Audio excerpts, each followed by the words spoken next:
Hello everybody, अस्सलाम वालेकुम। तो इस वीडियो के अंदर हम फोल्डर स्ट्रक्चर देखेंगे जो कि फ़ाइल जनरेट हुई थी कंप्यूटर के थ्रू जब हमने प्रोजेक्ट क्रिएट किया था। ये सब फाइल जनरेट हुई थी, तो हम एक एक करके इसके फ़ोल्डर को देखते जाते हैं कि किस फ़ोल्डर के अंदर क्या कौन सी फाइल्स पड़ी हैं और वो फाइल्स क्या करती हैं। सबसे पहले है ऐप का फ़ोल्डर। ऐप का फ़ोल्डर जब हम ओपन करेंगे, इसके अंदर 4 फ़ोल्डर और हैं। पहला है कंसोल का। जो भी कमांड्स हम यहाँ पे टाइप करेंगे और हम जब भी कंट्रोलर जनरेट करेंगे या मॉडल जनरेट करेंगे या डेटाबेस में टेबल जनरेट करेंगे, वो हम सब इन कमांड्स के थ्रू करेंगे।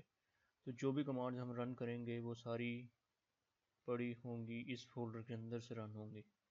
ये फ़ोल्डर को हमें छेड़ने की ज़रूरत नहीं है। इस फोल्डर के अंदर बस वो सब कमांड सेव हुई पड़ी हैं जो हम यहाँ पे रन करेंगे। सो अगला फ़ोल्डर है एक्सेप्शंस। इस फोल्डर के अंदर एरर हैंडलिंग की एक फ़ाइल पड़ी हुई है जो भी हमारी वेबसाइट में डेवलपमेंट के मूड के अंदर जो भी एरर्स आएंगे वो सब इस हैंडलर के थ्रू हैंडल होंगे। हमें इस फाइल को भी छेड़ने की ज़रूरत नहीं है। अगला फ़ोल्डर है HTTP। इस फोल्डर के अंदर सारे कंट्रोलर जो भी हम कंट्रोलर जनरेट करेंगे वो सारे इस फोल्डर के अंदर जाएंगे, और जितने भी मिडलवेयर्स होंगे वो सारे इस फोल्डर के अंदर जाएंगे। जब मैं आगे जाके कंट्रोलर्स के बारे में बताऊंगा और मिडलवेयर्स भी यहाँ पे ऐड कर लेते हैं, तो मैं इसके बारे में डिटेल से बताऊंगा कि ये क्या चीज़ होती है। कंट्रोलर तो बहुत इंपॉर्टेंट पार्ट है MVC फ्रेमवर्क का, क्योंकि MVC में M stands for C stands for controller, sorry.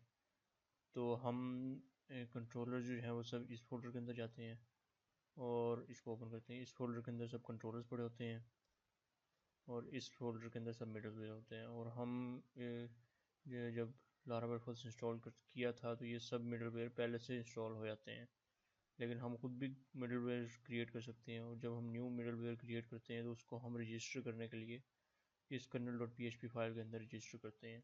एक लाइन, ये 2 लाइन का कोड है जो हम इसके अंदर ऐड करते हैं, जो कि रेफ़र करता है जो भी हमने नया मिडलवेयर क्रिएट किया होता है। तो ये हम प्रैक्टिकली देखेंगे। उसके बाद है प्रोवाइडर्स। प्रोवाइडर्स जो होते हैं कुछ सर्विस प्रोवाइडर हैं जो लारावेल हमें आउट ऑफ द बॉक्स देता है, जैसे कि ऐप सर्विस प्रोवाइडर और auth service provider. Auth service provider क्या है? रजिस्ट्रेशन और लॉगिन फंक्शनैलिटी है। तो रजिस्ट्रेशन और लॉगिन फंक्शनैलिटी हमें लारावेल जैसे हमने प्रोजेक्ट क्रिएट किया है वैसे ही हमें दे देता है, तो हमें कोई कोड लिखने की ज़रूरत नहीं है। अभी मैं ब्राउज़र के अंदर वेबसाइट भी ओपन करूँगा, जो प्रोजेक्ट है ये ओपन करूँगा, तो आप देखेंगे कि रजिस्ट्रेशन और लॉगिन फंक्शनैलिटी पहले से इसके अंदर मौजूद होगी। अगला है यूज़र.php जो है असल में ये मॉडल की फ़ाइल है। तो लारावेल फ्रेमवर्क में मॉडल के नाम से कोई अलग फ़ोल्डर नहीं उन्होंने बनाया। तो मॉडल की जितनी फाइल्स हैं वो सब ऐप के फ़ोल्डर्स में यहाँ पे लिस्ट करते रहेंगे, आती रहेंगी, नीचे आती रहेंगी इसके। तो ये जो यूज़र.php है, मैंने बताया है कि रजिस्ट्रेशन और लॉगिन फंक्शनैलिटी इसके अंदर पहले से मौजूद है। तो मॉडल यूज़र मॉडल भी इसके अंदर पहले से मौजूद है, क्योंकि यही मॉडल जो है सारी रजिस्ट्रेशन और लॉगिन फंक्शनैलिटी को हैंडल कर रहा है। यानी इसके अंदर मॉडल के बारे में मैं आपको आगे चल के डिस्कस करूँगा डिटेल में, लेकिन मॉडल क्या कर रहा है, ये डेटाबेस को हैंडल करता है असल में। मॉडल और डेटाबेस आपस में इंटरकनेक्टेड होते हैं। अच्छा, अगली चीज़ हम देखते हैं बूटस्ट्रैप। बूटस्ट्रैप का फ़ोल्डर है, ये रन होता है जैसे ही हम अपनी एप्लीकेशन को ब्राउज़र में ओपन करते हैं, तो ये बूटस्ट्रैप का फ़ोल्डर रन होता है और इसके अंदर एक फ़ाइल है ऑटोलोड की फ़ाइल है। जैसे ही हम ब्राउज़र में अपनी वेबसाइट खोलते हैं या जो ये वाला प्रोजेक्ट को ओपन करेंगे, तो ये ऑटोलोड की फ़ाइल रन होगी और ये ऑटोलोड तमाम नेसेसरी फाइल को लोड कर देगा जो भी हमें चाहिए। जैसे कि कंट्रोलर चाहिए तो वो कंट्रोलर, जो भी कंट्रोलर डिज़ायर कंट्रोलर है उसको लोड कर देगा। मॉडल चाहिए उसको लोड कर देगा। ये सब कुछ लोड कर देगा। वो कहाँ से होगी? इस बूटस्ट्रैप फोल्डर से होगी। अगला फोल्डर है कॉन्फ़िग फोल्डर। इसके अंदर सारी हमारी ऐप की कॉन्फ़िगरेशन होगी। जैसे कि हमने अगर ऑथ की कॉन्फ़िगरेशन करनी है कि यूज़र कितनी अटैम्प्ट्स के बाद अगर वो लॉगिन करने लगा है तो कितनी अटैम्प्ट्स के बाद उसे हम ब्लॉक कर दें, या कि यूज़र ईमेल से लॉगिन हो या अपने यूज़र नेम से लॉगिन हो। तो ये सब सेटिंग्स हम इसके अंदर करेंगे। और ऐप के अंदर हम सारी एप्लीकेशन की सेटिंग करेंगे। जैसे हम अपने एप्लीकेशन को एक नेम देना चाह रहे हैं तो हम इसके अंदर एक अरे के अंदर वेरिएबल स्टोर कर देंगे। इस तरह बहुत सारी ज़रूरी चीज़ें हम इसके अंदर स्टोर करेंगे। और ये सब कॉन्फ़िगरेशन फाइल्स ये अपनी हमारी ऐप के रिलेटेड ही हैं। इसमें से ये 3 हम ज़्यादा यूज़ नहीं करेंगे। उसके बाद डेटाबेस है, जो हम अब जब एप्लीकेशन को अपनी एप्लीकेशन को डेटाबेस से कनेक्ट करेंगे तो हम उसकी सारी सेटिंग्स जो हैं इस फाइल के अंदर सेव करेंगे।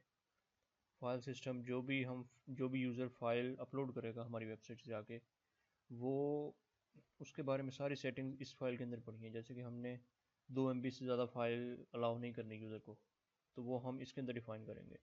या हम सिर्फ यूज़र को JPG इमेजेस जो है अपलोड करने की इजाज़त दे सकते हैं, या फिर हम कहाँ पे जो भी यूज़र फाइल अपलोड करेगा वो किस फोल्डर में जाकर सेव होगी, वो सब हम यहाँ पर डिफ़ाइन करेंगे।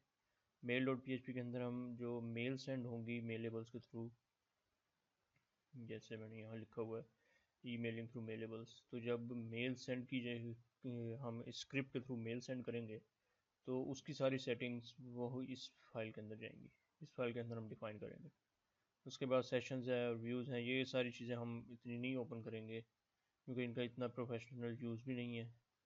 तो अगर यूज़ कहीं आया इसका, क्योंकि हमने एक एप्लीकेशन भी डेवलप करनी है यहाँ पे आके, तो जहाँ जहाँ इसकी ज़रूरत पड़ती रहेगी मैं आपको बताता रहूँगा।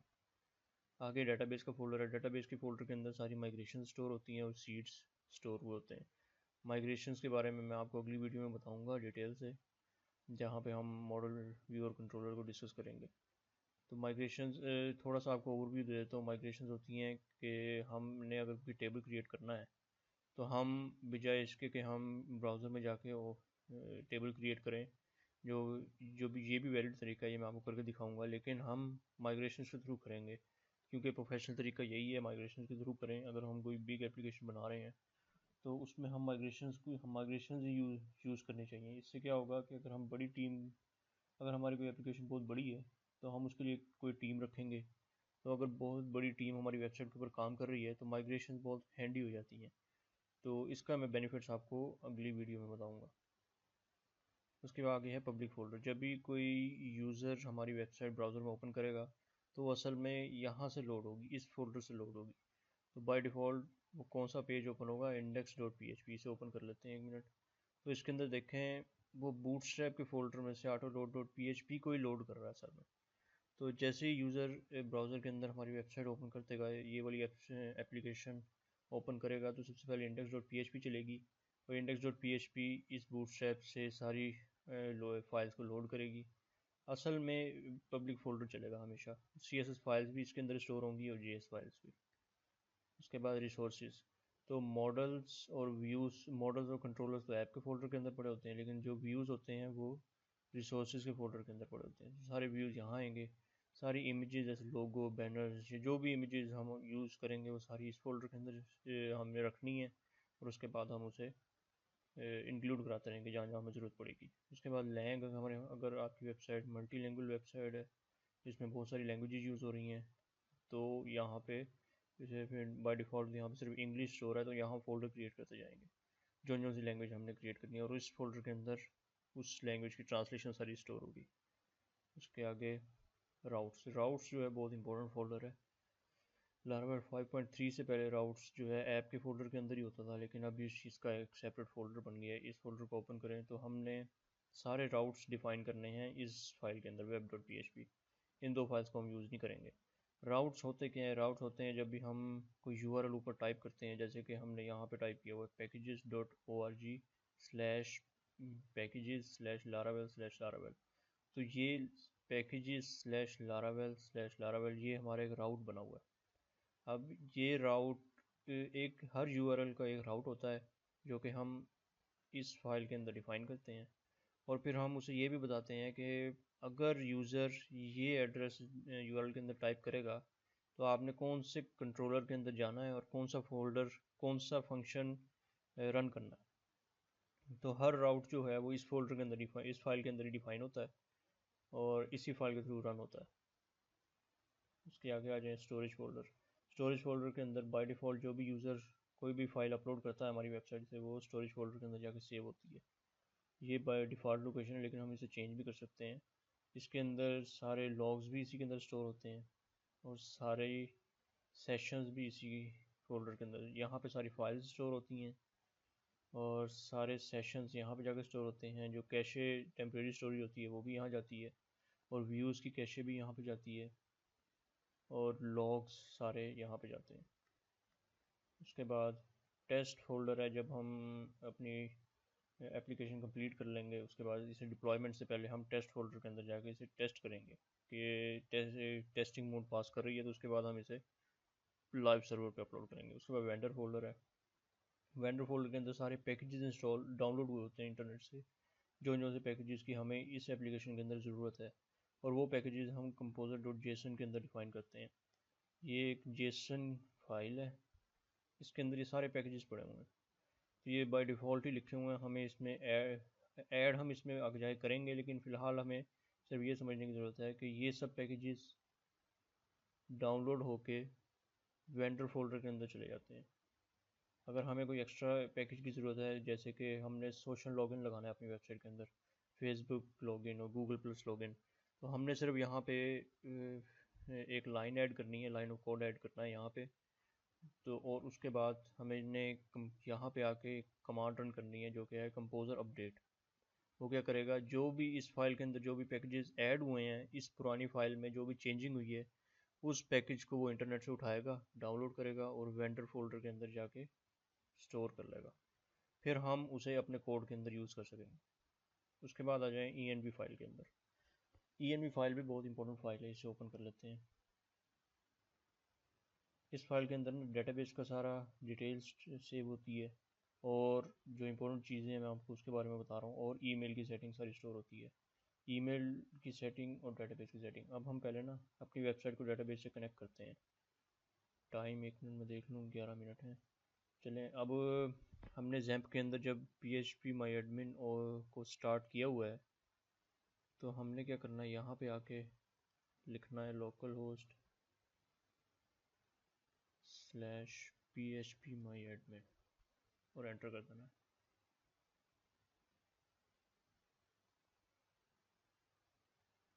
इससे हमारे पास PHP माई एडमिन हमारे सामने आ जाएगा। यहाँ पे हम न्यू एक डेटाबेस क्रिएट कर लेते हैं, जो है मैंने टेस्टिंग के नाम से फोल्डर बनाया था, तो मैं टेस्टिंग के नाम से ही डेटाबेस बना लेता हूँ, अगर पहले से नहीं बनी हुई तो इसे क्रिएट कर लें। अब ये क्रिएट हो गई, फ़िलहाल ये एम्प्टी है। अब हमारे पास डेटाबेस का नेम तो आ गया। DB डेटाबेस के अंदर लिखते हैं टेस्टिंग। यूज़र नेम यहाँ से आप जाके देख लें, प्रिविलेजेस में देख लें, ये यूज़र्स पड़े हुए हैं, आप यहाँ न्यू यूज़र भी बना सकते हैं। यूज़र नेम रूट है, रूट। और पासवर्ड बाय डिफ़ॉल्ट रूट का जो है जैम्प में अगर आप इंस्टॉल करेंगे और यहाँ पे कोई यूज़र ऐड नहीं करेंगे, तो पासवर्ड बाय डिफ़ॉल्ट कुछ भी नहीं होता, एम्प्टी होता है। तो ये सेटिंग हो गई हमारी डेटाबेस की। हमारी एप्लीकेशन जो है अब इस डेटाबेस टेस्टिंग डेटाबेस के साथ कनेक्ट हो चुकी है। तो हमें ये पता कैसे चलेगा कनेक्ट हो गई है। अब हमने क्या करना है, इस कमांड लाइन में जाना है और यहाँ एक कमांड लिखनी है PHP आर्टिसन सर्व और एंटर कर देना है। सो ये एक एरर दे रहा है, P could not open file artisan. देखते हैं ये ऐसा एरर क्यों दे रहा है।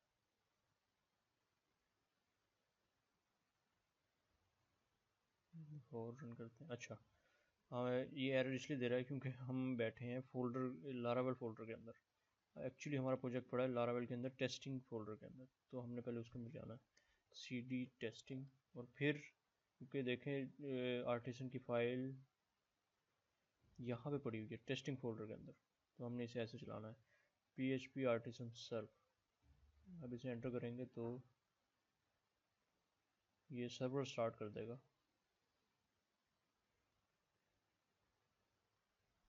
इसने सर्वर स्टार्ट कर दिया है, और ये URL हमने ब्राउज़र के अंदर ओपन करना है। ये पोर्ट है 8000, इसे ओपन कर लेते हैं। 8000 एंटर करें,